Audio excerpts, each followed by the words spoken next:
আপনার দেওয়া চেক ব্যাংকে বাউন্স করে ফেরত এসেছে। এখন কি করবেন? মামলা করবেন নাকি অপেক্ষা করবেন? আজকে আমরা জানবো চেক ডিজাইনার হলে আপনি কিভাবে আইনগত ব্যবস্থা নিতে পারেন, কখন মামলা করবেন এবং কাদের বিরুদ্ধে এই মামলাটি করা যায়। ভিডিওটি দেখুন শুরু থেকে শেষ পর্যন্ত। প্রথমে জানবো চেক ডিজাইনার কি।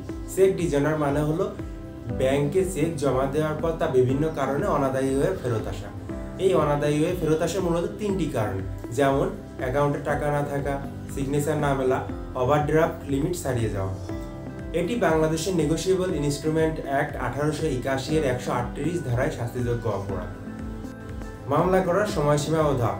এখানে মোট 3টি ধাপ রয়েছে। ধাপ 1, চেক ফেরতের পর ব্যাংকে রিটার্ন মেমো সহ কপি সংগ্রহ করুন। মানে আপনার ব্যাংক যখন চেকটি ফেরত দিবে তখন আপনি ব্যাংকে রিটার্ন মেমো সহ কপিটি সংগ্রহ করবেন।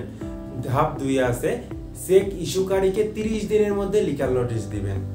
চিঠির মাধ্যমে উল্লেখ করবেন চেক নম্বর, টাকার পরিমাণ, ব্যাংক রিটার্নের কারণ এবং 15 দিনের মধ্যে টাকা ফেরত না দিলে মামলা করা হবে।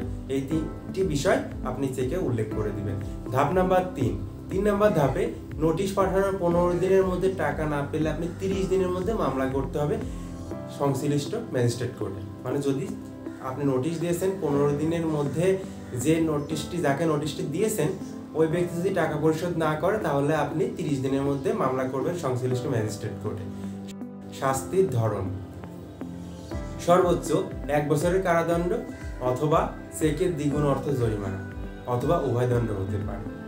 এই মামলাটি ফৌজদারি প্রকৃতি হলেও টাকা আদায়ের একটি কার্যকরী মাধ্যম।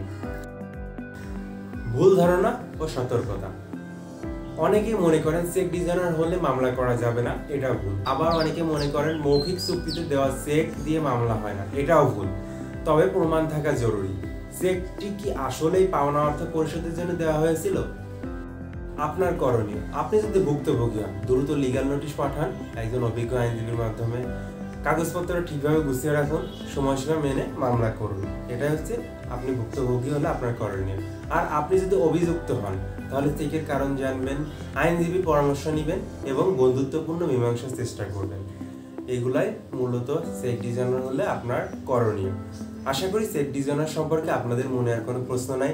এরপরেও যদি আপনাদের মনে কোনো প্রশ্ন থেকে থাকে তাহলে প্রশ্ন করতে ভুলবেন না, আমি আপনাদের উত্তর দেওয়ার চেষ্টা করব। এরপরেও যদি আপনাদের চেক সম্পর্কে কোনো সমস্যা হয়ে থাকে বা আপনারা কোনো সমস্যায় পড়ে থাকেন তাহলে স্ক্রিনে দেওয়া হোয়াটসঅ্যাপ নাম্বারে যোগাযোগ করতে পারেন। আমরা আপনাদের সাহায্য করার জন্য চেষ্টা করব। অসংখ্য ধন্যবাদ সবাইকে।